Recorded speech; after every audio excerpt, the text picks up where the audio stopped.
I can't believe I'm saying this, it's 2019, there's a good movie in the DCEU, I'm going to New York in 3 months' time, and I, Sean Dyer, actually enjoyed WWE's Wrestlemania. It's happened, boys, oh it's happened. After the disappointment that was Wrestlemania 32, the inconsistency that was Wrestlemania 33, and the utter failure that was Wrestlemania 34, we got an iteration of WWE's biggest show that I really enjoyed. Unlike the last couple of years, I watched this show live, so perhaps I have a more equitable opinion to offer up on it, as I saw everything it had to offer, from Bobby Lashley's contact lenses to Kevin Nash performing a prostate exam on Colin Yost. Then again, I watched 32 live and that didn't make it instantly enjoyable, but forget all that, here we are, my official review for WrestleMania 35, let's go. Buddy Murphy came out dressed as the Joker for his match against Tony Nese. The crowd never really got into anything here until interest was sparked by Nese getting his foot on the rope after Murphy's Law. Because of Murphy's consistent dominance up to that point and Nese's building momentum, it was at that point I knew that Nese was the one walking away with the dub and the Cruiserweight title, and I wasn't wrong.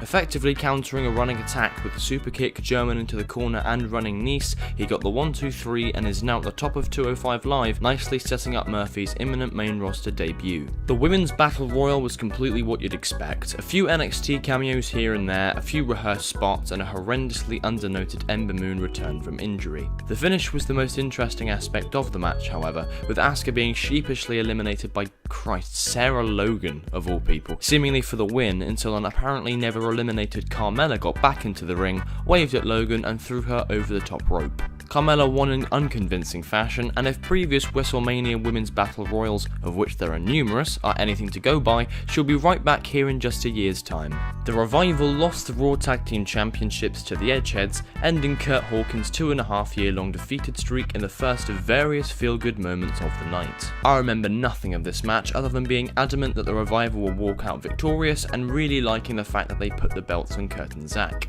Capping off the pre-show was the Andre the Giant Memorial Battle Royal, which kept up its trend of being overtly serviceable but nothing to write home about. The SNL twats went under the ring early, with Braun Strowman pulling an MW2 multiplayer and groggily camping outside the ring until the final few, just for him to throw Luke Gallows, Tucker Knight, Otis Dozovich, Jinder Mahal, Mustafa Ali, and an unmentioned returning Luke Harper over the top rope, all in quick succession. Andrade stupidly eliminated himself with a Hurricane Rana that also eliminated Apollo Crews. Braun Strowman, the babyface, then eliminated both Hardy Boys and had an awfully executed comedy skit with the returning Michael Shea and Colin Yost and their therapist. Could these guys just fuck off? Braun Strowman won. Main show now. Alexa Bliss kicked things off to say that as WrestleMania's host, she could do anything she wanted and could even make a WrestleMania moment occur with the snap of a finger. She did so, and once I'd ignored the erroneous assumption that the crowd were about to start fading away with the Thanos effect, Hulk Hogan came out and cut a standard "it's this particular event, let's get excited dudes" sort of promo. Before he could even start dropping racial slurs, however, the Hulkster was cut off by a surprisingly early appearance from certified Wario looking ass Paul Heyman, who said that if his client, Brock Lesnar, wasn't going to be headlining WrestleMania, he was getting his soonest jet right the fuck out of New York and right the fuck into Dana White's trousers. I really didn't like where this was going, as this was one of my most anticipated matches, so the prospect of it kicking off was not only disappointing as it deserved a higher place on the card, but it also communicated that WWE were going to have Rollins lose to get it over with so the crowd would have time to recover and get back into the show. This also entailed the consequence of the match running short to accentuate Brock's dominant nature. Overall, I was most displeased to begin with. Seth got an awesome theatrical entrance with the words Beast Slayer plastered over every LED board in sight. On his way to the ring, Rollins was attacked by Sable's husband and thrown into a barricade over the top of announce tables and F5'd onto the floor. A limp Rollins began his match with Lesnar by getting suplexed 3 times and not fighting back. Brock lifted him for the F5, but Rollins got out of it, pushing Lesnar forward from behind and knocking down the ref. Leading on from his angle from the previous Monday night, Seth smacked Brocco Choco right in the peen with a gnarly uppercut to the crotch. Seth tiredly hit a curb stomp, falling to the ground right after and failing to capitalise on the pinfall. The same thing happened with his second stomp, but it was the Architect's third that opened up the window for him to vanquish the Barbarous Beast and become the new Universal Champion, marking the third title change on a show that so far had 3 title matches. I thoroughly enjoyed the way this was booked. Though we didn't get the match that we wanted and Rollins relied on dirty tactics to pull off a 2.5-minute win, it made me buy into the idea that Rollins would lose. It got me behind him, and it was an electric way to kick off a Wrestlemania. I'm really happy that Seth is champ. I was on the edge of my seat the whole time, and this segment gets a 7.5 out of 10. Jerry Lawler came out to be the special guest commentator for some reason, as AJ Styles battled Randy Orton. This was easily the most pedestrian contest on the show, which was a shame because I had a suspicion they'd pull an absolute corker out of nowhere, as the two had a really good forgotten SmackDown bout a couple of years ago in the build to WrestleMania 33. There were even callbacks to that match and the confrontation the two had at Elimination Chamber in the 16 minutes the two were given, with AJ faking out Randy with a false forearm attempt and Randy re-attempting his RKO on Styles in the Chamber match from a couple of months ago. A modest showing from both, with the phenomenal one going over clean, bringing his WrestleMania record up to 3-1. God damn it, Chris Jericho! 4 out of 10. Lacey Evans did a thing, then the Usos, Shinsuke Nakamura and Rusev, The Bar, and the greatest ever, longest tenured, most established, most destructive, dominant, determined, decisive, decorous, diminutive, delectable, dauntless, dazzling, dexterous, debonair duo in the entire history of tag team wrestling, Ricochet and Aleister Black, entered the match and had an unarguably decent little 10-minuter. These teams could have done much more, but they were only given so long, and the match itself was kinda thrown together in the last few weeks of Mania build, so it's not like anyone was disappointed because they had high hopes going in. There were great moments, like where Cesaro swung Ricochet in the middle of the ring for ages, while Sheamus did lots and lots of beats of the Bauschen onto various opponents on the outside, along with the Tower of Doom spot that was supposed to land Ricochet on his feet but made him roll into the corner. The Usos retained in a match that didn't achieve much but entertained at points. 4 out of 10. The Hall of Fame class of 2019 all came out to get emasculated by D-Generation X before Shane McMahon versus The Miz in their Falls Count Anywhere spot fest. Shane's heel work here was absolutely peerless, making Josh Hamilton announce him as the best in the world, cutting his own music, getting Hamilton to repeat the announcement of his name and moniker, then getting in the ring to make him say his name a third time and forcing him to hold the word world for 8.5 seconds. Watching Shane sit there and dance to the beginning of his own theme song 3 times in a minute was absolutely hilarious. See, I really do appreciate little touches like these. Miz was incredibly hot as a babyface, sporting pink sunglasses and hugging his dad on the way into the ring. After a few rough-looking potatoes from Shane, Miz was propped up on the Spanish commentator's table. Shane ascended to the top rope and was just about to plummet to the ground with an elbow drop when George Mizanin stood in front of the table, not allowing Shane to punish his son. Shane seemed compelled and offered the ring to Miz's dad, who unconfidently got inside of it and posed his fists, ready for a fight. Shane humoured him a moment, then kicked his doors in, laying him on the ground. An enraged A-lister rushed the ring and pounded Shane into the floor, throwing him over the bottom left barricade and beginning the best part of this match. What ensued was a glorified beatdown, with Miz without misses rattling Shane's head and body against an LED boarded post, some tables, even putting him through one, hitting him in the head with a monitor, sending Shane over a guardrail and onto the roof of a golf cart, of which he fell 10 feet off of straight onto the concrete floor. They then worked their way up to an elevated scaffolding platform for camera equipment, which they scaled. At this point, what I was seeing felt more like an elaborate set piece from a Mission Impossible movie than one of the worst WWE champions in history against a wrestler that can't punch. Miz backed McMahon to the edge of the platform, at which point Shane pleaded for forgiveness. In a nice moment of storytelling, Miz seemed to take a moment to look down at the boss's son and almost pity him for what he'd become.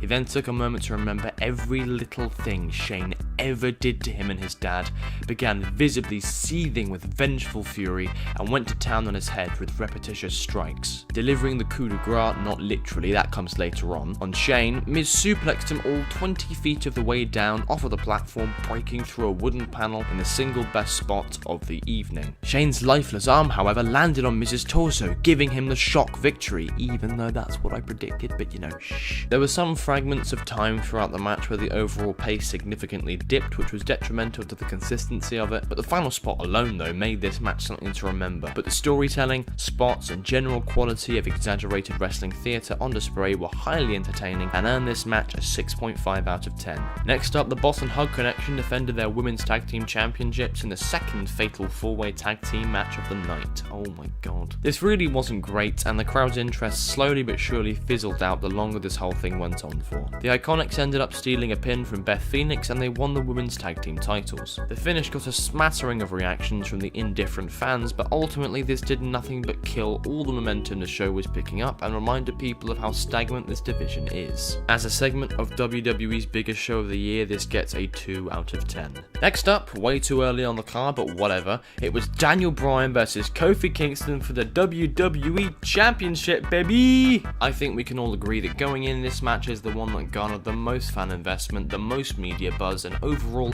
had the strongest build. Seeing as Seth had won earlier in the night and it was all but a guarantee that Becky was walking out of MetLife with 2 championships above her head, it seemed increasingly unlikely that WWE would go with 3 babyface main title victories in one night. With the odds never more stacked against Kofi, the tension of the contest was driven up to 11 before it had even begun. And what was easily the match of the night though, Kofi Kingston and Daniel Bryan waged war for 24 minutes and it was bloody fantastic. Despite a few overall pacing issues, the story told here was incredible. Bryan was the absolute perfect foil to Kofi's springy athleticism, countering every one of his jumps and spots of power and endurance with methodical submissions and laser-focused kicks and chops. The crowd reached fever pitch when Kofi kicked out of Bryan's knee plus, and Bryan was left grasping at locks of his luscious hair in barbarous despair. Oh, that rhymed. Acting as the harbinger of the dawn of Kofi Mania, this moment spurred a comeback which saw Kofi throttle Bryan all around the ring. Eventually, in an outright and cathartic finish, Kofi simply charged up the Traveling Paradise, hit it, and got 3 seconds on top of Daniel Bryan, crowning in Triple Crown Kofi and the first black WWE champion in WWE history. The highest moment of a 7.5 hour show that came halfway through the main card, this match is worth a solid 4 stars, but just due to the pure feel-good factor because of the build and the pop it received, I have to give this entire segment a 9 out of 10. Genuinely the highest level of congratulations to Kofi for becoming WWE champion. We love you and you bloody deserve it. My main complaint with this entire show was how odd its structure was. To use a vulgar allegory popularised by Jim Cornette, handjobs are like wrestling matches and it's the same thing with wrestling cards. Think of the level of arousal as fan investment. A great match is kind of like a hand job, right? If you're already hard, then you can just grab it and she can fucking go boom, boom, boom, boom, boom, and then the last little thing there explodes, right? But if you're not really into it, like a cold match, you got to tickle the taint and rub up under the balls a little bit and get things interested, and then up and down the valley a little bit. The show blew its load with Kofi far too early, and the rest pretty much all felt like lifeless filler. If the first half of the show was someone rubbing up the valley faster and faster until it exploded at Kofi, the next half was that person being told they had to maintain an erection based off of sheer fucking eye contact. Scott Hall implied he'd put a finger up calling Yost's ass, then Booker T was a special guest commentator, what is with these by the way, as Samoa Joe beat Rey Mysterio in just 1 minute. Rey got some offense in early in what looked like it was about to become a Rey Mysterio squash, but Joe got in 1 counter and 1 with a coquina clutch. If WWE were going for a squash, they might as well have just given Joe a decisive victory and go the whole way rather than just dipping their toe in. This segment earns a 3 out of 10. Roman Reigns and Drew McIntyre could have had an awesome war of strength full of power spots and sequences of Superman punches and big boots and headbutts and claymores, but in what was easily the most heatless match of the evening, we got a lot of punching and dull rest holds. Reigns won for no reason in the most forgettable match this show had to offer. 1 out of 10. In maybe my favourite non-match segment of the night, Elias hosted his own musical performance for the MetLife Stadium. He introduced 2 versions of himself on the Titantron, Elias and Elias playing the drums and piano respectively. With in-ring Elias playing guitar, the 3 pulled off a nice minute-long piece that the crowd really appreciated. Elias played the main melody of the White Stripes' classic Seven Nation Army, spurring the crowd to holler along with him. In response, Elias asked the crowd to shut their mouths, but was interrupted by a promo video for Babe Ruth and the prevalence of baseball as a form of entertainment in New York. Because of the grainy black and white filter at the beginning, I genuinely thought this was hyping up CM Punk for a moment. It was actually, however, Doctor of Thugonomics John Cena who came out to diss Elias. He had some genuinely great lines referencing heel turns, using wordplay to find a PG way of calling him a piece of shit, and saying his face looked like his nuts. He hit an FU on Elias and walked up the ramp. I really did love this. A welcome surprise to the show that genuinely popped me and nailed the balance between genuine and sarcastic appreciation that all wrestling needs to be aware of. 8 out of 10. Batista had a great car and great pyro, but too many tattoos and too many trips in his entrance for his no-holds-barred match against Triple H next. Trips himself tried to one-up him by coming out in a Mad Max-themed speeder, preceded by a 3D-generated action movie chase scene on the main Titantron. None of this worked, and Hunter Hearst tells he looked like the most egocentric tit on the planet. If Triple H vs Roman Reigns were 3 minutes longer, and the same man's match against Brock Lesnar from WrestleMania 29 were just a second longer, this would have been the 9th consecutive WrestleMania in which Trips had the longest match on the show, and that is just how it felt. This was lumbering and void of energy with a few cool spots sliced in between, the highlight being Big Paul tearing Big Dave's nose ring from his nostril. Batista vs Triple H really failed to deliver, and it feels an unfitting way for Batista to go out, with Triple H securing the win after being handed a sledgehammer by Ric Flair and delivering a powerbomb on the steel steps and a pedigree next to them. All I wanted was for this match to be decent, Vince. Please, just give me what I want. Give me what I want. Give me what I want. Give me what I want. Kurt Angle vs Baron Corbin, because that's definitely the match they're actually doing, was called by special guest commentator JBL. What the fuck is with these stupid fucking guest commentators? After 6 minutes of bland, I don't quite want to say movement out of fear of creating a scenario that seems too exciting for what it was, Kurt Angle had his feel-good last hurrah going for a moonsault just for Baron Corbin to yeet himself from under him and win with the end of days. What the actual fucking cockface shitballs, WWE? Kurt Angle is my favourite wrestler of all time, and I laughed at the end of his career. They knowingly booked him in a match no one wanted to see against an opponent nobody likes, and he lost clean. This was crushing in hindsight. I do say in hindsight because I found it rather humorous on the night. This was the worst this show had to offer. -5 out of 10. -5 stars! Finn Balor won the Intercontinental Championship from Bobby Lashley in a short showcase of Raw's terrible midcard. Bobby looked high and Finn looked drunk. Finn's champ now. Cool, I guess. 2 out of 10. And finally, in the main event of the evening, Charlotte Flair, Ronda Rousey and Becky Lynch had a lifeless 20-minute snooze. Charlotte's entrance mirrored that of her father's from Bash at the Beach 1986. Apparently. Ronda Rousey was serenaded to the ring by a screaming 70-year-old, and Becky Lynch just sort of walked out looking fine as hell. This match had no sense of momentum and no sense of character, no storytelling, no spots, no chemistry, no psychology, absolutely nothing. I was interested in Reigns vs Lesnar because at the time I wanted Reigns to win. I was invested in Triple H vs Roman Reigns because I wanted Roman to lose, and the same thing goes with Roman vs Taker and Lesnar in the following years. I had no interest in seeing this match main event, but here we are. The girls botched the only wooden table spot of the night, and the finish looked proper dodgy, but who cares because Becky's champ. Maybe I'd have been happier if I thought there was any chance in hell that Becky wasn't walking off with the gold. The main event of WrestleMania 35 gets a 4 out of 10. Past Manias piss me off a lot more than this one, with consistently worse match quality. This show really had some brilliant moments, some brilliant matches, and a lot to talk about. It was 7.5 hours, and I went to bed at 6 in the morning, but I went to bed happy. All in all, this show was, in a word, good. And I'm giving WrestleMania 35 a 6 out of 10.